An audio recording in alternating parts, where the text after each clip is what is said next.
খালাকাস সামাওয়াতি ওয়াল আরদা বিল হাক্কি ইউকাব্বিরুল লাইলা আলান নাহার ওয়া ইউকাব্বিরুন নাহারা আলাল লাইল ওয়া সাখখারাশ শামসা ওয়াল কমার কুল্লুন ইয়াজরি লিআজালিন মুসাম্মা আলা হুয়াল আজিজুল গফফার।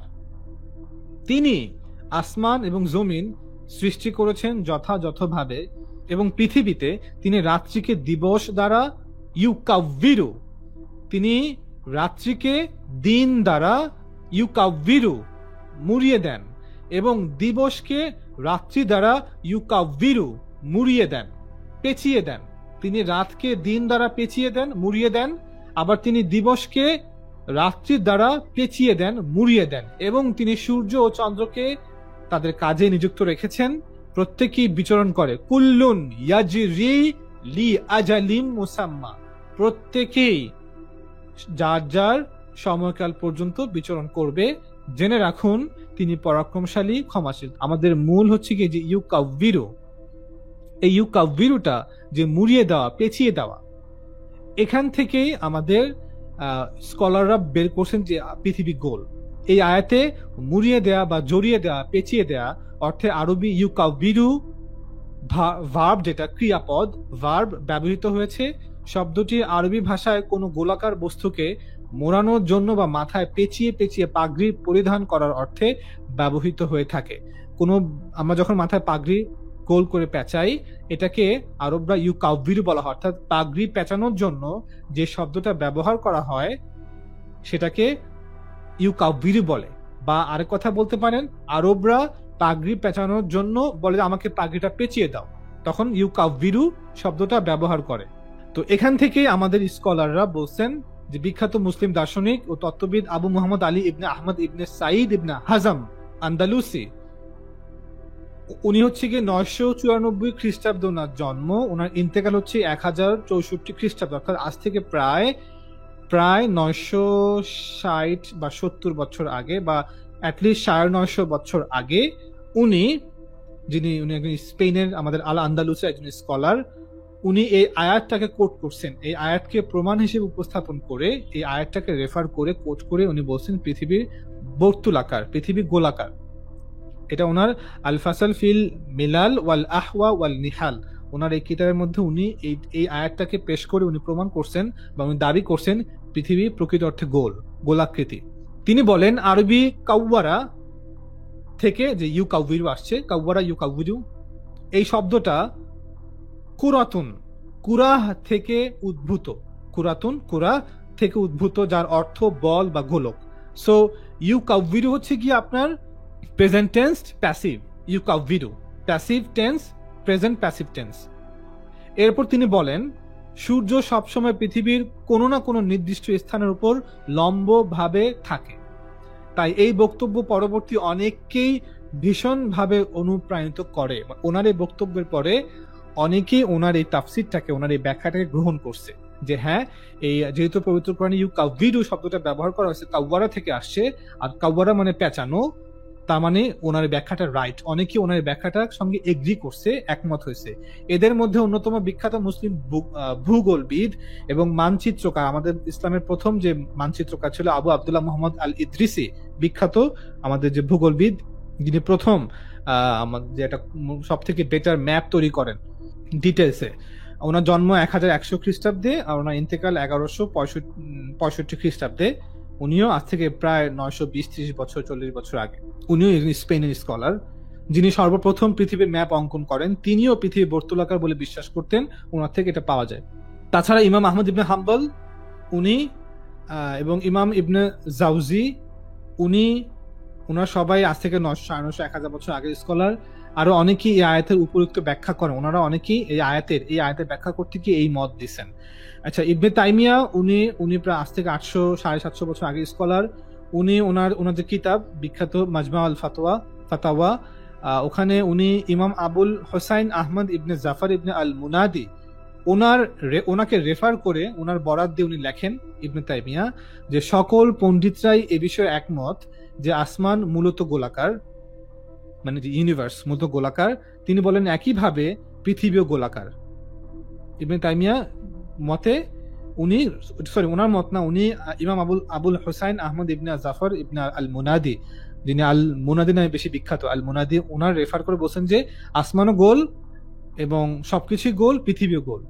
তিনি তার আরেকটি কিতাব আল আর রিসালা ইবনে তাইমিয়ার আল আরশিয়া, আর রিসালা আল আরশিয়া তে পৃথিবীর আকৃতি নিয়ে আলোচনায় লেখেন ইবনে তাইমিয়া যে জ্যোতির্বিজ্ঞানী ও গণিতবিদদের মতে মহাজাগতিক সকল বস্তু গোল। আমাদের মুসলিম পণ্ডিতরাও এ ব্যাপারে মত দিয়েছেন, যেমন আল হুসাইন আহমদ ইবনে জাফর ইবনে আল মুনাদি, আবু মুহাম্মদ ইবনে হাজম, যেটা ইবনে হাজম, উনি স্পেন স্কলার, আবুল ফারাজ ইবনে আল জাউজি। তাছাড়া আল্লাহ তাআলা বলেন, উনি বলেন যে আল্লাহ তাআলা পবিত্র কি বলেন, ওয়া হুয়াল্লাযী খালাকাল লাইলা ওয়ান নাহারা ওয়াশ শামসা ওয়াল কমার কুল্লুন ফি ফালাকিন ইয়াসবাহুন, যেটা সূরা 33, সূরা নম্বর 21 আয়াত নম্বর 33, যে তিনি সৃষ্টি করেছেন, ওয়া হুয়াল্লাযী, তিনি সেই সত্তা যিনি খালাকা, সৃষ্টি করছেন, আল লাইল, রাত সৃষ্টি করছেন, আন নাহার, তিনি দিন সৃষ্টি করছেন, ওয়াশ শামসা, তিনি সূর্য সৃষ্টি করছেন, ওয়াল কমার, তিনি চাঁদ সৃষ্টি করছেন। তো তিনি রাত দিন সৃষ্টি করছেন। রাত দিন কোথায় হয়? পৃথিবীতে হয়। তারপর তিনি সূর্য সৃষ্টি করছেন, তিনি কমার, চাঁদ সৃষ্টি করছেন। তারপর তিনি বলছেন কুল্লুন ফি ফালাকি ইয়াসবাহুন, যে এরা প্রত্যেকে তাদের নিজ নিজ ফালাকে, তারা প্রত্যেকে তাদের ফালাকের মধ্যে প্রদক্ষিণ করতেছে বা চলমান আছে বা ভাসমান আছে বা সাঁতার কাটতেছে। তারা প্রত্যেকে ফালাকের মধ্যে সাঁতার কাটতেছে, চলমান আছে। তো ইবনে তাইমিয়া এই আয়াত থেকেও বলছেন যে প্রত্যেকে গোলাকার। এই আয়াত থেকে এটা প্রমাণ হয় এইভাবে যে যেহেতু প্রত্যেকেই প্রদক্ষিণ, প্রত্যেকেই মহাকাশের মধ্যে, আকাশের মধ্যে চলমান, প্রত্যেকেই, পৃথিবীও এই যে রাত দিন, জালা বসে খলাকল লাইলা ওয়ান নাহার, রাত দিন, এবং সূর্য এবং চন্দ্র, রাত দিন কোথায় হয়? পৃথিবীতে হয়। তো এটা হচ্ছে পৃথিবী। তারপর শামস মানে সূর্য, কমার মানে চাঁদ। তো প্রত্যেকে ইনক্লুডিং আর্থ, প্রত্যেকে, সবাই। এই যে কুল্লুন বলছে না, কুল্লুনটা কিন্তু জামা, অনেক কিছুকে বুঝায়। আবু ভাই, আপনি আমাকে একটু হেল্প করতে পারবেন না? কুল্লুন দিয়ে দুইয়ের অধিক বুঝায় না? কুল্লুন শব্দ দিয়ে, কুল্লুন দিয়ে সব বোঝায়, সমস্ত বোঝায়, এভরিথিং মানে বোঝায়, এভরিওয়ান। হ্যাঁ, মানে একের অধিককে বোঝায়। তো এটা সম্ভবত পেয়ারের অধিক, তিন বা তিনের অধিককে বোঝায় না কুল্লুন দিয়ে? তিনের অধিক বোঝায়, হ্যাঁ, বহু বচন। হ্যাঁ, 3 বা 3-এর অধিক। তো এখন কথা হচ্ছে, যদি এখানে শুধুমাত্র সূর্যের কথা বলা হতো আর চাঁদের কথা বলা হতো, তাই তো পেয়ার দুইটা হতো। তো এখানে 3 হচ্ছে কি, মানে খলাকল লাইলা ওয়ান নাহার, তিনি রাত এবং দিন সৃষ্টি করছেন। রাত দিন কোথায় হয়? পৃথিবীতে হয়। তারপর শামস এবং কমার, এবং বলছে কুল্লুন, এভরিথিং, বা এরা সবাই, মানে আগে যাদের কথা বলা হচ্ছে এরা সবাই, ফি মধ্যে, ফালাক, ফালাকের মধ্যে, ইয়াসবাহুন, সাঁতাররত অবস্থায় আছে। সো এরা প্রত্যেকেই ইনক্লুডিং আর্থ সাঁতাররত অবস্থায় আছে। আচ্ছা, আব্দুল্লাহ ইবনে আব্বাস রাদিয়াল্লাহু তাআলা আনহু থেকেও একটা রিওয়ায়াত পাওয়া যায়, ওনার নামে একটা রিওয়ায়াত পাওয়া যায়। আবার বলে নেই, আব্দুল ইবনে আব্বাস নামে অনেক তাফসির পাওয়া যায়, যে এই তাফসিরটা আব্দুল ইবনে আব্বাস করছে, এই তাফসিরটা আব্দুল ইবনে আব্বাস করছে। কোনটা রাইট কোনটা রং এটা পরের বিষয়, কিন্তু কথা হচ্ছে ওনার থেকে একটা রিওয়ায়াত পাওয়া যায় যেখানে উনি বলছেন যে ফালাক দ্বারা ঘুরন্ত চাকার মতো কিছু বোঝায়। ইবনে তাইমিয়া আরো বলেন, ইবনে তাইমিয়া কোট করছে যে ইবনে আব্বাস থেকে একটা রিওয়ায়াত পাওয়া যায়, যেটা ইবনে তাইমিয়া কোট করছে, যে উনি বলছেন যে ফালাক মানে হচ্ছে ঘুরন্ত চাকার মতো কিছু, রাউন্ড কিছু। ইবনে তাইমিয়া আরো বলেন, আরবি ভাষায় ফালাক শব্দ দ্বারা এমন কিছুকে বোঝায় যা গোল। এটা ইবনে তাইমিয়ার ওনার যে কিতাব, বললাম যে ওনার কিতাবের নামটা কি ছিল, আল মাজমা ওয়াল মাজমুল ফাতাওয়া, মাজমুল ফাতাওয়া কিতাবের থেকে নেওয়া, 6 নম্বর খণ্ড, পৃষ্ঠা 566-567। এটা একটা ওয়েবসাইট থেকে আমি নিচে রেফার করছি, ওয়েবসাইট থেকে। আচ্ছা, বিশেষভাবে আবু ইয়ালা মোহাম্মদ ইবনে আল হুসাইন ইবনে আল ফাররা, উনি আজ থেকে প্রায় 950 বছর আগের স্কলার, তার কিতাব তাবাকাত আল হানাবিলাতে উল্লেখ করেন সকল মুসলিম পণ্ডিতগণে, এটা ওনার দাবি, সত্যি কিনা উই ডোন্ট নো, না হওয়ার পসিবিলিটি বেশি, বাট উনি দাবি করতেছেন যে সকল মুসলিম পণ্ডিতগণই এই ব্যাপারে সর্বসম্মতভাবে একমত যে পৃথিবীর আকৃতি গোলাকার, এবং তাদের সবার এই সর্বসম্মত ঐক্যমত কোরআনের এই আয়াত, যেটা আমরা কোট করলাম এই যে একটু আগে, 21 নম্বর, যে ইউকাউবিরু, কাউয়ারা, পেঁচানো, মোড়ানো, এই আয়াত সম্পর্কে আব্দুল্লাহ ইবনে আব্বাস রাদিয়াল্লাহু তাআলা আনহু এর ব্যাখ্যার উপর ভিত্তি করে, ওনার এই ব্যাখ্যার উপর ভিত্তি করেছিল। অর্থাৎ মূল কথা হচ্ছে গিয়ে, সবাই বলছে কিনা জানা দরকার নাই, কথা হচ্ছে এইটা নিয়ে একাধিক, অর্থাৎ পৃথিবীর সমতল, এটা নিয়ে অনেক স্কলার বলছে, আমাদের অনেক মুফাসসিরা হয়তো বলছে পৃথিবী সমতল, আবার অনেক মুফাসসিরা বলছে সমতল না। তাহলে এখন আমি কি নিব? কেউ কিছু বললেই কি নিব না, আমি দেখবো যে কোনটা ম্যাচ করে। এখন আমার জন্য ব্যক্তিগতভাবে আমার জন্য এটা যথেষ্ট এবং প্রয়োজনের থেকে, প্রথম কথা হচ্ছে আমি কোরআন পড়ে, কোরআন আমি এই জন্য পড়ি না যে আমি পৃথিবীর শেপ খুঁজবো না। তারপরেও পবিত্র কোরআনে বলা হয়েছে বিভিন্ন কারণে। দেখেন, আমি বারবার বলতেছি যে আল্লাহ লাস্টে কি বলছে, জেনে রাখুন তিনি পরাক্রমশালী ক্ষমাশীল। অর্থাৎ আল্লাহ তার পরিচয়কে প্রমাণ করার জন্য, তার পরিচয়কে দেওয়ার জন্য আল্লাহ তাআলা সৃষ্টির বিষয়ে কথা বলেন। তখন আল্লাহ বলছেন যে আমি সেই সত্তা, আমি সেই জাত যিনি আসমান জমিনকে সৃষ্টি করছে এবং যিনি রাতকে দিন দ্বারা এবং দিনকে রাত দ্বারা মুড়িয়ে দেন, পেঁচিয়ে দেন।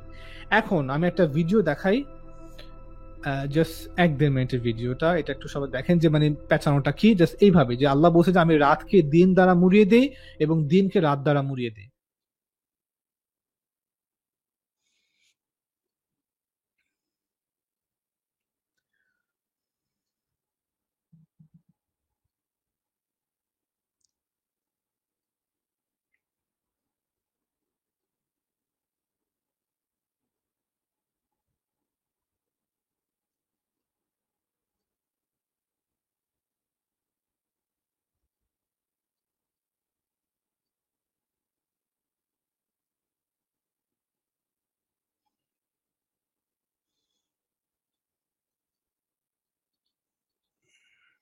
আই হোপ এটা ক্লিয়ার না? আচ্ছা, হ্যাঁ হ্যাঁ ক্লিয়ার। সো আল্লাহ তাআলা এইভাবেই তিনি রাতকে দিন দ্বারা মুড়িয়ে দেন বা দিনকে রাত দ্বারা মুড়িয়ে দেন। দেখেন, এখন মনে হয় যে দিন দ্বারা রাত মুড়িয়ে দেওয়া হচ্ছে, আবার এখন মনে হয় দিনকে রাত দ্বারা মুড়িয়ে দেওয়া হচ্ছে, দুইটাই মনে হইতেছে। এখন মনে হচ্ছে না, এখন মনে হবে যে দিনকে তিনি রাত দ্বারা মুড়িয়ে দিচ্ছেন, আর এখন মনে হবে রাতকে দিন দ্বারা মুড়িয়ে দিচ্ছেন। সো আই হোপ ব্যাপারটা ক্লিয়ার। পবিত্র কোরআনের প্রবলেমটা হচ্ছে কোথায়? প্রবলেম হচ্ছে গিয়ে আপনি যে কোরআনের তাফসির পড়েন, তর্জমা পড়েন, একদম তাবারি থেকে শুরু করে ইভেন একদম লেটেস্ট তর্জমা পর্যন্ত, আপনি তো কোরআন.com-এ যান, সেখানে তর্জমাগুলো পড়েন, বাংলা পড়েন, যে কোনো ল্যাঙ্গুয়েজে পড়েন, দেখুন ওখানে বলা আছে যে পৃথিবীকে আল্লাহ তাআলা ছড়িয়ে দিয়েছেন, পৃথিবীকে তিনি প্রসারিত করছেন। তো এটা এভাবে বলা আছে। তো যেই কারণে যারা লিটারালিস্ট তাদের একটা সঙ্গে সঙ্গে আপত্তি হয়, আচ্ছা আমরা জানি পৃথিবী গোলাকৃতি, কিন্তু এখানে বলা হচ্ছে পৃথিবীকে ছড়িয়ে দিছেন। তো ছড়ানোটা তো আমরা নর্মালি যেটা হয় যে আমরা ফ্ল্যাট চিন্তা করি, কারণ আমরা ছড়ায় দেই, কোনো কিছুকে ছড়িয়ে দেই। তো এখানে তো তার মানে কি কোরআন বলতেছে পৃথিবী ফ্ল্যাট? তো যেই কারণে এক ধরনের এই পয়েন্টটা সামনে আসে যে আচ্ছা কোরআনেও যেহেতু আগে মানুষ বিশ্বাস করতো পৃথিবী সমতল, সো কোরআন যেহেতু মুহাম্মদ সাল্লাল্লাহু আলাইহি ওয়াসাল্লাম তিনি লিখছেন, মানুষের তৈরি, তার মানে উনিও যেহেতু মানুষ বিশ্বাস করতো পৃথিবী সমতল, তো উনিও ওইভাবেই সমতল লিখছেন। এটা হচ্ছে তাদের দাবি যে আসলে যেহেতু কোরআনটা মুহাম্মদ আরবি সাল্লাল্লাহু আলাইহি ওয়াসাল্লাম উনি লিখছেন, উনি ওই সময়কার জ্ঞান যতটুকু ছিল অ্যাভেলেবেল উনি ওইটাকেই উল্লেখ করছেন। আআনতুম আশাদ্দু খালকান আমিস সামাউ বানাহা, আআনতুম আশাদ্দু খালকান আমিস সামাউ বানাহা, Are you a more difficult creation or is the heaven? He constructed it. As a creation, সৃষ্টি হিসেবে তোমাদের সৃষ্টি করাটা কি কঠিন বেশি, নাকি এই সামা, এই আসমান সৃষ্টি করা কঠিন? কোনটা কঠিন?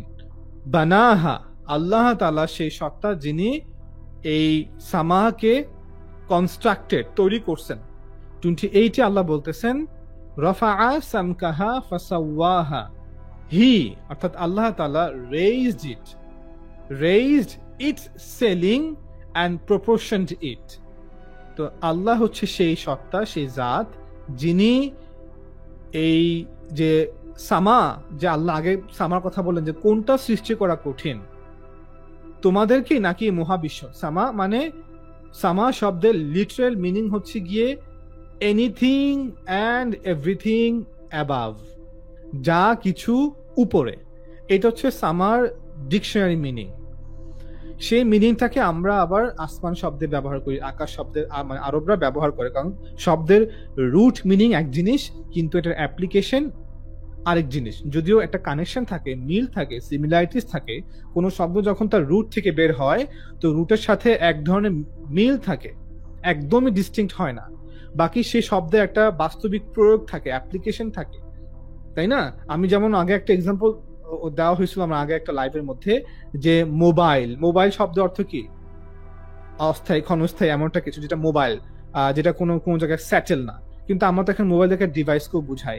টেলিভিশন, টেলি আর ভিশন, সো টেলি শব্দের অর্থ আছে দূরবর্তী, ভিশন মানে হচ্ছে দর্শন, বা টেলিভিশন মানে আমরা যেটা পর্দা দেখি, রঙিন পর্দা, আমরা বিভিন্ন জিনিস, খবর দেখি, মুভি দেখি, সিরিয়াল দেখি, ড্রামা দেখি, কার্টুন দেখি, অনেক কিছু দেখি আমরা টিভিতে। তো শব্দের একটা রুট মিনিং থাকে। সো এখন সামা শব্দের অর্থ হচ্ছে কি anything and everything above. So Allah বলতেছেন যে কাদেরকে সৃষ্টি করা কঠিন, কাকে সৃষ্টি করা কঠিন? তোমাদের যে এত অ্যারোগেন্স, এত এত অহংকার বোধ, এত দাম্ভিকতা। সো তোমরা কি, তোমরা তোমাদের নিজস্ব অস্তিত্ব নিয়ে চিন্তা করছো? তোমরা কে, তোমরা কারা, তোমরা কেন? সো তোমাদের সৃষ্টি করা কঠিন নাকি এই সামা সৃষ্টি করা কঠিন? তো এই সামার ব্যাপারে কথা বলার পরে আল্লাহ বলতেছেন রফা আসাম কাহা ফাসাওয়াহা। তো আল্লাহ বলতেছেন যে তিনি সেই সত্তা যিনি সেই আসমানকে হাই করছেন, রেইজড করছেন, বড় করছেন, প্রসারিত করছেন, এক্সপেনশনে গেছেন, সুউচ্চ করছেন, উঁচু করছেন, অ্যান্ড প্রপোর্শনড ইট, এবং সেটাকে প্রপোর্শন করছেন, গঠন করছেন, পারফেক্ট করছেন, সঠিকভাবে যথাযথভাবে এটাকে তৈরি করছেন, পরিপূর্ণ করছেন। এরপরে আয়াতে 29 আল্লাহ বলতেছেন ওয়া আগতাশা লাইলাহা ওয়া আখরাজা দুহাহা। সো প্রথমে উনি কি করছেন? তিনি এই যে আসমানকে, হেভেনকে, মহাবিশ্বকে তিনি ইউনিভার্সকে এক্সিস্টেন্সে আনছেন, মহাবিশ্বকে তৈরি করছেন এবং প্রপোর্শন করছেন। তারপর তিনি কি করছেন সেকেন্ড স্টেজে? তারপর তিনি ওয়া আগতাশা লাইলাহা ওয়া আখরাজা দুহাহা, he darkened its night and extracted its brightness, বা যেটা আব্দুল হালিম স্যার উনি করছেন যে giving darkness to its night and bringing out its morning brightness. So যেটা সাহি ইন্টারন্যাশনাল লিটারাল তর্জমা সেটা হচ্ছে হি ডার্কেন্ড ইটস নাইটস, অর্থাৎ অ্যাট দ্য বিগিনিং সবকিছু অন্ধকার ছিল, ওয়াজ ইন ডার্কনেস, সবকিছু অন্ধকারে ছিল। দেন তিনি সেই অন্ধকার থেকে লাইটকে বের করছেন, অর্থাৎ লাইট পরে অস্তিত্বে আসছে। ফার্স্ট স্টেজে মহাবিশ্ব যখন তিনি সৃষ্টি করলেন মহাবিশ্বকে এবং সম্প্রসারিত করা শুরু করলেন, তখন দেয়ার ওয়াজ ডার্কনেস, তখন শুধুমাত্র অন্ধকার ছিল। তারপর তিনি একটা সার্টেন পয়েন্টে এসে আখরাজা, বের করছেন, দুহাহা, তার আলো, তিনি বের করছেন তার আলোকে। সো সেকেন্ড স্টেজে লাইট আসছে, ইউনিভার্স এক্সিস্টেন্সে আসছে, ইউনিভার্স এক্সপেনশন শুরু হয়েছে, তখন ডার্কনেস ছিল, তারপর তিনি লাইটকে অস্তিত্বে আনছেন। সো আমরাও জানি লাইট কিভাবে অস্তিত্বে আসছে। আমরা জানি ইউনিভার্সের যে প্রথম, যে অ্যাটমিক ইউনিভার্সের যে প্রথম যে অ্যাটম যেটা অস্তিত্বে আসে সেটা হচ্ছে হাইড্রোজেন অ্যাটম। তারপরই লাইট অস্তিত্বে আসছে, যখন হাইড্রোজেন একত্রে গ্র্যাভিটির কারণে ঘনীভূত হয়, তারপরে হাইড্রোজেন স্টার তৈরি হয়, তারপর লাইট অস্তিত্বে আসে। 30 নম্বর আয়াতে আল্লাহ তাআলা বলতেছেন ওয়াল আরদা বা'দা যালিকা দাহাহা। সো এর পরের স্টেজে আল্লাহ তাআলা কি করছেন? পৃথিবীকে তিনি বিস্তৃত করছেন। সো প্রথমে দেয়ার ওয়াজ ইউনিভার্স ছিল প্রথমে, তারপর ইউনিভার্স তিনি সমুন্নত করছেন, সুউচ্চ করছেন, এক্সপেনশনে গেছেন, তারপর তিনি সেটাকে প্রপোর্শন করা শুরু করছেন, তারপর সে অন্ধকার থেকে তিনি আলোকে বের করছেন, তারপর একটা পর্যায়ে গিয়ে পৃথিবী, ওয়াল আরদা, পৃথিবীকে বা'দা যালিকা, বা'দা এর পর, মানে আগে যেগুলো করছেন, বা'দা মানে পরে, বাদ মানে পরে, পরবর্তীতে, দেন। সো আগে যেগুলো করছেন এর পরে বা'দা, তারপরে তিনি আর থেকে পৃথিবীকে দাহা করছেন, দাহা করছেন, তিনি পৃথিবীকে দাহা করছেন। এখন এখানেই বলা হয় যে এখানে অস্ট্রিচের এই শেপ, ডিম্বাকৃতি, গোলাকৃতি বা প্রসারিত করছেন। আমরা একটু কনটেক্সটে শেষ করি। যখন তিনি পৃথিবীকে দাহা করছেন, এই স্টেজে এসে পৃথিবীকে তিনি সৃষ্টি করছেন, পৃথিবীকে তিনি বাসযোগ্য করছেন, প্রসারিত করছেন। 31-এ আল্লাহ তাআলা বলতেছেন ওয়া আখরাজা মিনহা মাআহা ওয়া মারআহা, he extracted from it its water and its pasture. পৃথিবীকে গঠন করার পরে পৃথিবীকে বাসযোগ্য করছেন, এরপর পৃথিবীতে তিনি কি করছেন? পৃথিবী থেকে তিনি পানি বের করছেন, তিনি পৃথিবীতে পানিকে অস্তিত্বে আনছেন। পৃথিবীতে পানি ছিল না, পৃথিবীতে একসময় পানি আসছে, পৃথিবী তিনি পানি তৈরি করছেন। তারপর তিনি কি করছেন, যখন পানি তৈরি হয়েছে পৃথিবীতে, দেন তিনি পৃথিবীকে তৃণভূমি করছেন, পৃথিবীকে তিনি উদ্ভিদ উদ্গীরণ করছেন, গাছপালা অস্তিত্বে আসছে পৃথিবীতে পানির স্টেজের পরের স্টেজে। আর আল্লাহ তাআলা তো পবিত্র কোরআনে বলছে এক জায়গাতেই যে ওয়াজআলনা মিনাল মাই কুল্লা শাইইন হাইয়িন, তিনি পানি থেকে সমস্ত প্রাণ সৃষ্টি করছেন। যখন পৃথিবীতে পানি সৃষ্টি হলো, তৃণভূমি সৃষ্টি হলো, ল্যান্ড অস্তিত্বে আসলো এবং উদ্ভিদ অস্তিত্বে আসলো, তারপর তিনি কি করছেন, এবং ওয়াল জিবালা আরসাহা and the mountains he set firmly, তিনি পাহাড়কে অস্তিত্বে আনছেন, পাহাড় সৃষ্টি করছেন, পাহাড়কে গাড়ছেন। সো যখন ল্যান্ড অস্তিত্বে আসছে, তারপর টেকটনিক প্লেট সেপারেশনের কারণে ল্যান্ড থেকে ল্যান্ড সেপারেট হয়েছে, ল্যান্ডের সাথে ল্যান্ড, একটা কন্টিনেন্টের সাথে আরেকটা কন্টিনেন্টের আঘাত, সংঘর্ষ হয়েছে, ঘর্ষণ হয়েছে, এবং তারপর সেখান থেকে পাহাড় সৃষ্টি হয়েছে। সো পাহাড়ের পরের স্টেজে পৃথিবী প্রথমে দাহা করছে, পৃথিবীকে বিস্তৃত করছেন, তারপর সেখান থেকে পানি বের করছেন, পানি অস্তিত্বে আনছেন, তারপর একসময় উদ্ভিদ অস্তিত্বে আসছে ল্যান্ডের উপরে, তারপর ল্যান্ড সেপারেশন হয়েছে, ল্যান্ডে সংঘর্ষ হয়েছে, ধাক্কা খাইছে। যেমন আমাদের যে ভারতের যে এই যে কন্টিনেন্টের যে এই যে টেকটনিক প্লেটের এই অংশটা, এটা এশিয়ার সাথে যে গ্রেটার এশিয়ান যে কন্টিনেন্ট টেকটনিক প্লেটের সাথে ধাক্কা খাইছে, দেন হিমালয় তৈরি হয়েছে। পাহাড় এভাবে তৈরি হয়, একটা টেকটনিক প্লেটের সাথে আরেকটা টেকটনিক প্লেটের সংঘর্ষ হয়, তখন পাহাড় তৈরি হয়। তো আল্লাহ বলে এর পরের স্টেজে পাহাড় তৈরি হয়েছে। ওয়াল জিবালা আরসাহা, তারপরে মাথা আল্লাকুম ওয়া লিআনামিকুম, as enjoyment for you and your grazing livestock. এরপর তোমরা এখন পৃথিবীতে বাস করতেছো, অর্থাৎ তোমরা এবং তোমাদের যে বিভিন্ন পশু পাখি জীব জন্তু, তোমরা সবাই পৃথিবী তোমাদের মানে বাসযোগ্য করছেন। পৃথিবী তোমাদের খাবার, তোমার দাবার, তোমাদের চলাফেরার জন্য যা কিছু প্রয়োজন, অর্থাৎ পৃথিবী এখনকার যে প্রেজেন্ট স্টেজে আছে, এই স্টেজে আসছে।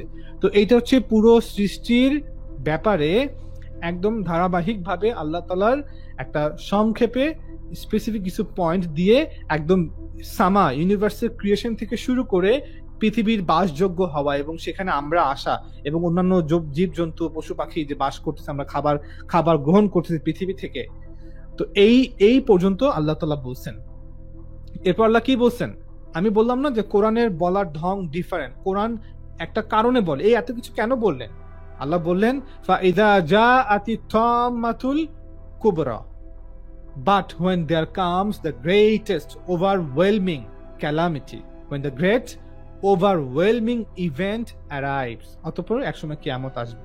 অর্থাৎ আমাদেরকে বারবার আল্লাহ তাআলা যা কিছুই বলতেছেন, আমাদেরকে আলটিমেটলি আমাদেরকে শিক্ষা দিচ্ছেন, আমাদেরকে উপলব্ধিতে আনাচ্ছেন কোনটা, যে দেখো তোমাদের একজন স্রষ্টা আছে, দেখো এই জীবনে কিন্তু একমাত্র জীবন না, তোমাদের এই জীবনের পরেও এক জীবন আছে, এখানে সবকিছু শেষ না। তো এটা হচ্ছে কোরআনের কনটেক্সট। তো এই যে আর্ধ আল আরদা, পৃথিবী, আর্ধ মানে ভূমি, আর্ধ মানে দেশ, কান্ট্রি, সাম্রাজ্য, ক্ষেত, আর্ধ মানে মাটি। আমি কিন্তু অনেক 4-5টা মিনিং বললাম আর্ধ শব্দের অর্থ, তাই না? এখন এই যে দাহা, দাহা মানে একটা জিনিস, আর হা মানে হচ্ছে গিয়ে প্রোনাউন। প্রোনাউন কার দিকে ফিরে? প্রোনাউন ফিরে নাউনের দিকে। আর্ধ একটা নাউন, বিশেষ্য, নাম। সো এই নামটাকে মিন করতেছে হা, হা মানে ইট বা হিম অর হার। সো তাকে দাহা করছে, পৃথিবীকে, বাদা জালিক তারপরে, পৃথিবীকে তারপরে, বাদা পরে, জালিক জালিকা উহা, পৃথিবীকে উহার পরে তাকে দাহা করছে, অর্থাৎ ওই আর্থকে তারপর দাহা করছে। এখন এই দাহা মিনিংটা ঠিক করে দিবে যে আর্ধ মানে কি নেওয়া হয়েছে। আর্ধ মানে তো 4-5টা মিনিং আমি বললামই, ক্ষেত, মাটি, দেশ, কান্ট্রি, ভূমি, পৃথিবী, তাই না? এখন এখানে এই আর্ধ মানে আমি কি নিব? মাটি নিব, নাকি ল্যান্ড নিব, না দেশ নিব, নাকি পুরো পৃথিবী একদম প্ল্যানেট আর্থ নিব? পৃথিবী যে প্ল্যানেট, যে গ্রহ, এই গ্রহকে নিব, কোনটা নিব? এটা ঠিক করবে এই দাহাটা। এখন যদি দাহা শব্দের অর্থ আপনি ছড়িয়ে দেওয়া নেন, তার মানে তিনি ভূমিকে, তো আমি প্ল্যানেট আর্থ নিব না, আমি ক্ষেত নিব না, মাটি নিব না, যে মাটি মুঠের মধ্যে মাটি ভরে ভরে ছিটাইছে, আমরা যেমন ধান ছিটাই এভাবে মাটি ছিটাইছে না। তার মানে এখানে আমি নিব ভূমি, অর্থাৎ আমরা যে পৃথিবীতে বাস করি, যেখানে ঘর বানাই, এই পৃথিবীকে, এই ভূমিকে, ল্যান্ডকে তিনি ছড়িয়ে দিছেন। পৃথিবীর যে উপরিতল ভূমি ল্যান্ড, এটাকে তিনি ছড়াইছেন। আজকে America, north America, south America, Africa মহাদেশ, ইউরোপ মহাদেশ, এশিয়া মহাদেশ, অস্ট্রেলিয়া, এই পৃথিবীর যে টেকটনিক প্লেট ভূমি ল্যান্ড, তিনি ল্যান্ডকে ছড়াইছেন, পৃথিবীতে ভূমিকে ছড়াইছেন। তাহলে এখন যদি আপনি এটাকে ছড়িয়ে নেওয়ার অর্থ নেন, দাহা মানে ছড়িয়ে দেওয়া, তার মানে এখানে আর্থ মানে প্ল্যানেট আর্থ না, আর্থ মানে ভূমি। তাহলে ভূমিকে উহার পরে ছড়িয়ে দিছেন, এটা হচ্ছে একটা তর্জমা। দ্বিতীয় তর্জমা সব থেকে বেশি তর্জমা, এটা হচ্ছে সমতল, সমতল করা, ফ্ল্যাটেন করা। তাহলে ফ্ল্যাটেন করছে, উহাকে তারপরে ফ্ল্যাটেন করছে। এখন আপনি আর্থকে তারপরে ফ্ল্যাটেন করছে, আর্থকে তারপরে সমতল করছে। এখন আপনি এখানে আর্থ মানে কি নিবেন? তাহলে আর্থ মানে আমি এখানে বলবো যে ভূমি, যেখানে আমরা বাস করি। পৃথিবীতে ভ্যালি আছে মানুষের বাস করার জন্য, যেখান থেকে নদী বয়ে যায়, দুপারে মানুষ থাকে, সমতল, বাংলাদেশ সমতল ভূমি, আমরা এখানে ঘর বাড়ি বানাই। পাহাড়ি এলাকা, পার্বত্য এলাকা, এটা সমতল ভূমি না। তো এরকম তিনি পৃথিবীকে মানুষের বাস করার জন্য সমতল ভূমি, যেখান থেকে পাহাড় থেকে নদী হয়ে পানি হয়, বরফ গলে, বৃষ্টি হয়, পানি নদী হয়ে যায়, আমরা সেখানে সমতল ভূমিতে বাস করি। তো দাহা মানে যদি আপনি ছড়িয়ে দেওয়া না নিয়ে সমতল নেন, তাতেও কোনো সমস্যা নাই। আল্লাহ তাআলা ভূমিকে মানুষের বাস করার জন্য সমতল করছে, আর আমরা মানুষরা সমতল ভূমিতে বাস করি। আমরা সবাই মানুষরাই ভূমি বাস করার জন্য সমতল ভূমি খুঁজি, ক্ষেত খামার করার জন্য সমতল ভূমি খুঁজি। এখন বলবেন কেন পাহাড়ে কি ঝুম চাষ হয় না? ঝুম চাষ হয়, কিন্তু কথা হচ্ছে কি আমরা বাস করার জন্য সমতল ভূমি। আল্লাহ বলছেন তোমাদের বাস করার জন্য। মানুষ, পৃথিবীর 70% মানুষ, 80% মানুষ, 90% মানুষ কোথায় বাস করে? 80%, 90% মানুষ সমতল ভূমিতে বাস করে। ল্যান্ড না থাকার কারণে মানুষ তারপরে আস্তে, যখন মানুষ বৃদ্ধি পায়, সভ্যতা বৃদ্ধি পায়, তখন মানুষ আস্তে আস্তে জায়গা থেকে ছড়ায়, মানুষ বিভিন্ন অংশে বাস করা শুরু করে। সো যদি আপনি এই দাহা শব্দের অর্থ ছড়িয়ে দেয়া নেন, বা দাহা শব্দের অর্থ আপনি সমতল করা নেন, মসৃণ করা নেন, মসৃণ করা, এই তিনটা অর্থ নেন, তাহলে আপনি এখানে আর্থ মানে ভূমি, আর্থ মানে প্ল্যানেট আর্থ না।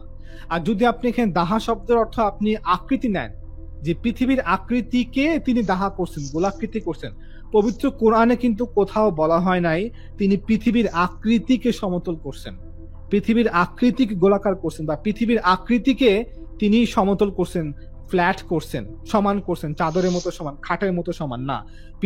কোরআন যদি পৃথিবীর সবাই পৃথিবীকে সমতল জেনেই থাকে, তাহলে কোরআন এত ভুল করলো সবার চোখে, কোরআন তো এই ভুলটা একবার করতেই পারতো। কোরআন, পবিত্র কোরআনে 10-12 জায়গাতে বলছে তিনি ফাংশিরু আছে না, একটা কিন্তু ফাংশিরু না, যে তিনি পৃথিবীকে বিছানার মতো করছেন, সমতল করছেন, জায়গা আছে। হ্যাঁ, কয়েক জায়গাতে আছে। তিনি বিছানার মতো করছেন, ফিরোশান বিসাতান, তিনি বিছানার মতো করছেন। কোরআন শুধু একটা ওয়ার্ড অ্যাড করলেই হতো, যে আকৃতি, শেপ, তাহলে কিন্তু পবিত্র কোরআন শেষ। মানে কোরআন একদম ভুল প্রমাণিত। কোরআন কখনোই এভাবে বলে না। একইভাবে কোরআন এত ভুল করলো, একটা জায়গাতে বলতেই পারতো যে পৃথিবীকে কেন্দ্র করে সূর্য ঘোরে। কোরআন জায়গায় বলছে ইয়াস বাহুন প্রত্যেকে ঘুরে, কিন্তু একবারও কোরআন বলে নাই যে পৃথিবীকে কেন্দ্র করে সূর্য এবং পৃথিবী ঘোরে। সো কোরআন এইভাবে কথা বলে না। সো এই জন্য বললাম যে এখানে যদি আপনি এখানে দাহা শব্দের অর্থ ছড়িয়ে দেওয়া নেন, মসৃণ করা নেন, সমতল করা নেন, এই আপনার ভার্বের মিনিংটাই বলে দিবে যে এখানে আর্থ মানে কি নিবেন, ভূমি নিবেন, না ক্ষেত নিবেন, নাকি আপনি মাটি নিবেন, ঝরঝরে মাটি, নাকি আপনি প্ল্যানেট আর্থ নিবেন। তো যেহেতু যারা দাহা শব্দের অর্থ বলছে, দাহাটা যে রুট ওয়ার্ড দাল হা ওয়াও, যে রুট থেকে আসছে, সেই রুট থেকে যে অন্যান্য শব্দ বের হয়েছে সেগুলোর অর্থ মুন্দাহুন, দাহদাহুন। 1 মিনিট আমি দেখাই। এই যে এখানে আমি একটা আরবি শিখতেছি এখন, আমি এবারও আরবি পড়তে পারি না, ইনশাল্লাহ আগামী আশা করি কয়েক মাসের মধ্যে পারবো। সো এই যে আপনার ইন্দাহা হামজা দিয়ে, তার পেট গোল আর বড় হয়ে উঠেছে দিনে দিনে। তো এখানে এই যে দাল হা, এই রুট শব্দ, এখান থেকে শব্দটা আসছে। তারপর মুন্দাহুন, এই যে দাল হা ওয়াও, যে রুট মুন্দাহুন, ওসামার একটি গোল আর বড় পেট আছে, ঠিক আছে না, যে কানাল ওসামা বাতনানুন মুন্দাহুন, তার পেটটা গোলগাল, মুন্দাহুন তার পেটটা মুন্দাহুন, বাহির দিকে বেরিয়ে গোল হয়ে আছে। তারপর দাহদাহুন, মানে কোন লোক খাটো গাট্টা গোট্টা, তাকে দাহদাহুন বলে। অর্থাৎ এই যে দাহওয়া যে দাল হাওয়া রুট ফর্ম, যেখান থেকে দাহা আসছে, ওই রুট থেকে এই শব্দগুলো বের হয়েছে। দাহওয়া থেকে দাহা আসছে ভার্ব ফর্মে, দাহুন অর্থ হচ্ছে আপনার নাউন, নাউন ফর্ম, এখান থেকে ভার্ব ফর্মটা বের হয়েছে, আবার এই দাহুন থেকেও এই নাউন অন্যান্য নাউন ফর্মগুলো বের হয়েছে। আর আমি বলছি যে উদহিয়া দাল হা, উদহিয়া দাহওয়া, দাহওয়া মানে উট পাখির ডিম, দাহা মানে না। উদহিয়ুন মানে হচ্ছে উট পাখির বাসা, দাহা মানে না। আবার বলছি দাহিয়া দাহিয়া, আপনার মিশরের লিবিয়াতে দাহিয়াতুন, দাহিয়াতুন দাহিয়া বা দাহিয়া, দাহিয়া এটা দিয়ে ডিম বুঝায় মিশরে আর হচ্ছে লিবিয়া কিছু কিছু অঞ্চলে তারা ডিম বলে। সো বললাম যে এটা কোনো আপত্তি নাই, আপনি এই ভার্বের মিনিং কি নিচ্ছেন, মিনিং আপনাকে বলে দিবে এই আর্দ শব্দের অর্থ কি। আর্দ শব্দের যেহেতু একাধিক মিনিং আছে, আমরা এই একাধিক মিনিং থেকে স্পেসিফিক মিনিংটা বোঝার জন্যই আমরা এই ভার্ব থেকে সাহায্য নেই। আমরা বাংলা ভাষাতেও আমরা বাংলা ভাষা কি বলে এটাকে ক্রিয়াপদ, ক্রিয়াপদ আপনাকে বলে দিবে যে বিশেষ্য পদ দিয়ে কি মিন করা হয়েছে। সো এই ক্রিয়াপদটা আপনাকে বলে দিবে যে বিশেষ্য পদের অর্থটা কি। সো সমতল মসৃণ ছড়িয়ে দেওয়া নিলে এখানে আর্থ মানে হচ্ছে ভূমি, প্ল্যানেট আর্থ না। আর যদি তাহা অর্থ গোলাকার হয় তাহলে আর্থ মানে হচ্ছে গিয়ে গোটা প্ল্যানেট আর্থ। ধন্যবাদ। পৃথিবীর শেপ নিয়ে মানে আমার এত কনসার্ন হওয়ার কিছু নাই। আল্লাহ তাআলা আসমান জমিনের বাদশা, তিনি আসমান জমিনকে বানাইছেন এবং আল্লাহ তাআলা সব থেকে উত্তম উপস্থাপনকারী, তিনি সবকিছুকে যথাযথভাবে উপস্থাপন করেন। হ্যাঁ, আমাদের জ্ঞানের স্বল্পতার কারণে আমাদের কাছে আমরা মানে মিস ইনফরমেশন হতে পারে, মিস কোটেশন হতে পারে, মিস ইন্টারপ্রিটেশন হতে পারে, অনেক কিছু হতে পারে। তো যেই কারণে ইভেন আমাদের জ্ঞানের লিমিটেশন আছে, জ্ঞানের সীমাবদ্ধতা আছে, তো যেই কারণে আমরা অন্যরকম বুঝতে পারি। It doesn't mean message convey হয় নাই। আল্লাহ তাআলা পবিত্র কোরআনে বলছেন যে তিনি এই কোরআনকে সহজ করছেন উপদেশ নেওয়ার জন্য, আছে কি উপদেশ গ্রহণ করার জন্য। কোরআন মূলত কেন আসছে, কোরআন মূলত আসছে হচ্ছে গিয়ে মৃত্যুর পরে যে এক জীবন আছে এবং আল্লাহ তাআলা আমাদের সৃষ্টি করছেন, আমাদের একজন খালেক আছে, আমরা আকাশ থেকে সবকিছু শূন্য থেকে আসে নাই, এর পিছে একজন কারিগর আছেন, উদ্ভাবনকারী আছেন, যেটাকে আমরা বলি অরিজিনেটর, যিনি সবকিছুকে অরিজিন করছেন, তিনি আছেন এবং তার কাছেই আমরা ওয়া ইলাইহি তুরজাউন, আমরা তার কাছেই ফিরে যাব। কুল্লুন আমানা বিল্লাহ, আমরা আল্লাহর উপর ঈমান আনি। কুল্লুন আমানা বিল্লাহি ওয়া মালাইকাতিহি ওয়া কুতুবিহি ওয়া রুসুলিহি ওয়াল ইয়াউমিল আখির লা নুফাররিকু বাইনা আহাদিন মির রুসুলি, যে আমরা এক আল্লাহর উপরে, এক স্রষ্টার উপরে ঈমান আনি এবং তার যে ওহী তিনি পাঠাইছেন সেই ওহীর উপরে ঈমান আনি, কিতাব, এবং সেই ওহী যারা নিয়ে আসছে ফেরেশতারা জিবরাইল আমিন সহ তাদের উপর ঈমান আনি, এবং যাদের কাছে ওহী আসছে নবী রাসূলুল্লাহ তাদের উপর ঈমান আনি, এবং ওহীর যে বিষয়বস্তু যে মৃত্যুর পর এক জীবন আছে, ওয়া ইলাইহি তুরজাউন, আমরা আল্লাহর কাছে ফিরে যাব, প্রত্যাবর্তন করব আল্লাহর কাছে, আমাদের স্রষ্টার কাছে। সকল সৃষ্টি তার স্রষ্টার কাছে প্রত্যাবর্তন করবে। তো এটার উপরে ঈমান যে মৃত্যুর মাধ্যমে জীবন শেষ না, জন্মের আগেও জীবনের শুরু না। এটা হচ্ছে কোরআনের মেসেজ। এবং আল্লাহ তাআলা আমাদেরকে ভালো মন্দের বুঝ দান করছেন, ফাআলহামাহা ফুজুরাহা ওয়া তাকওয়াহা, যে আমরা ভালো মন্দের জ্ঞান রাখি, এবং এই ভালো মন্দের জ্ঞান যে আমাদেরকে দিছেন এবং একটা সীমিত জীবন দিছেন এই জগতে, এর উপরে আল্লাহ আমাদের পরীক্ষা করবেন। এবং পরীক্ষার বিষয়বস্তু হচ্ছে কি, যে ভালো মন্দের বুঝ পাওয়ার পরে কারা এর উপরে জীবনযাপন করে, কারা মন্দকে গ্রহণ করে, কারা ভালোকে গ্রহণ করে। এইটা হচ্ছে কোরআনের মেসেজ। এই মেসেজটাকে কনভে করার জন্য আল্লাহ তাআলা বিভিন্ন ভাবে তার বান্দাদেরকে বুঝাইছেন ওহীর মাধ্যমে। তিনি বিভিন্ন আগের কওমদের কথা বলছেন, সেখান থেকে শিক্ষা নেওয়ার কথা বলছেন। তিনি বলছেন যে দেখো কিভাবে আসমান জমিন আমি বানাইছি, সৃষ্টি করছি, তো এখান থেকেও শিক্ষা নেওয়ার উদ্দেশ্য। তো আল্লাহ তাআলা যখন পবিত্র কোরআন তো কোনো সায়েন্সের বই না, আমরা বলি না, এটা ফেমাস উক্তি যেটা আমাদের মরহুম আহমদ দিদার সাহেব বলছেন, জাকির নায়ক বলেন, অনেকেই কোট করেন যে Quran is not a book of science but a book of science. Quran কোনো বিজ্ঞানের বই না, কোরআন হচ্ছে নিদর্শন, আল্লাহর পক্ষ হতে আলামতের বিষয়ে এই কিতাব নিজে একটা নিদর্শন, দলিল, প্রমাণ। তো বান্দাকে বুঝানোর জন্য, বান্দাকে সত্যকে উপলব্ধি করানোর জন্য কোরআন হচ্ছে রিমাইন্ডার। কোরআনের একটা নাম হচ্ছে কি আয-যিকর, কোরআনের একটা নাম হচ্ছে কোরআন, ফুরকান, আর একটা নাম হচ্ছে যিকর। আল্লাহ পবিত্র কোরআনকে যিকির বলছেন, অর্থাৎ কোরআন হচ্ছে রিমাইন্ডার, মানুষকে রিমাইন্ড করে, মানুষকে মনে করিয়ে দেয়, স্মরণ করিয়ে দেয়। তো মানুষকে কি স্মরণ করিয়ে দেয়? যে বান্দা তোমার মৃত্যু পরে এক জীবন আছে সেটাকে স্মরণ করিয়ে দেয়। এই জিনিসটাকে বোঝানোর জন্য, স্মরণটাকে তার উপলব্ধিতে আনানোর জন্য আল্লাহ তাআলা বিভিন্ন কিছু ব্যাখ্যা করেন। তো একটা ব্যাখ্যা হচ্ছে তিনি মানুষকে বলেন, দেখো কিভাবে তিনি আসমান থেকে পানি বর্ষণ করেন, কিভাবে তিনি পৃথিবীকে সৃষ্টি করছেন, কিভাবে তিনি পৃথিবীকে বাসযোগ্য করছেন। তো এই অ্যাঙ্গেলে, এই ডাইমেনশন থেকে আল্লাহ তাআলা বান্দাকে বোঝানোর জন্য তিনি সৃষ্টির বিষয়ে কথা বলছেন। কোরআন তো কোনো বিজ্ঞানের বই না যে বিজ্ঞান যেভাবে কথা বলে যে পৃথিবী সেই ব্যাসার্ধ এরকম, ব্যাস এতটুকু, এই গোলার্ধ এইটা সেইটা এইভাবে, এত ডিগ্রি এত অ্যাঙ্গেল, এভাবে কোরআন বলে না, কারণ এটা বিজ্ঞানের বই না। কোরআনের যে উদ্দেশ্য, কোরআনের যে বিষয়বস্তু, সেই বিষয়বস্তুকে বোঝানোর জন্য কোরআন সৃষ্টির বিষয়ে কথা বলছে। এজন্য কোরআনের সৃষ্টি বিষয়ে কথা বলার ধরনটা একটু ডিফারেন্ট। সব থেকে বেস্ট এক্সাম্পল কেমন, যে আওয়ালাম ইয়ারাল্লাযীনা কাফারু আন্না সামাওয়াতি ওয়াল আরদা কানাতা রাতকান ফাফাতাকনাহুমা ওয়া জাআলনা মিনাল মাই কুল্লা শাইইন হাইয়িন আফালা ইউমিনুন। লাস্টে কি বলছে? আফালা ইউমিনুন, যে বান্দারা তোমরা কি আল্লাহ তাআলাকে অস্বীকার করো? যারা কাফির, যারা আল্লাহকে অস্বীকার করে, তারা কিভাবে আল্লাহকে অস্বীকার করে? অথচ এই পৃথিবী একসময় ছিল না, এই আসমান একসময় ছিল না। তিনি আসমান জমিনকে একটা অবস্থান থেকে এই আজকে বর্তমান অবস্থায় নিয়ে আসছেন, এবং সমস্ত প্রাণ তিনি সৃষ্টি করছেন পানি থেকে। আফালা ইউমিনুন, তারপরে কি তোমরা অনুধাবন করবা না, বিশ্বাস স্থাপন করবা না? এইটা হচ্ছে কোরআনের ডাইমেনশন, কোরআনের অ্যাঙ্গেল, কোরআনের পয়েন্ট অফ ভিউ। কোরআন এইভাবে এই জিনিসটা বোঝানোর জন্যই যে সৃষ্টিকে দেখো, সৃষ্টিকে দেখে স্রষ্টাকে চিনো, স্রষ্টাকে স্বীকার করো, স্রষ্টাকে উপলব্ধি করো, নিজের অনুভবের মধ্যে স্রষ্টাকে আনো সৃষ্টিকে দেখে। তো কোরআন এইভাবেই বলছে। এই জন্য আমরা কখনো যখন কোরআন পড়তে যাই, আমি যখন কোনো ম্যাথের বই পড়তে যাই, তো তখন তো আমি সায়েন্স ওইভাবে খুঁজি না, বায়োলজি খুঁজি না। কেন? কারণ এটা ম্যাথের বই, এখানে ক্যালকুলেশন থাকবে, অন্য জিনিস থাকবে। একইভাবে আমি যখন কোরআন পড়তে যাব, সেখানে আমি সায়েন্সের ভাষা প্রত্যাশা করব না। তাহলে যদি আমি এই ধরনের ভাষা প্রত্যাশা করি, তাহলে আমি একটা বোকা।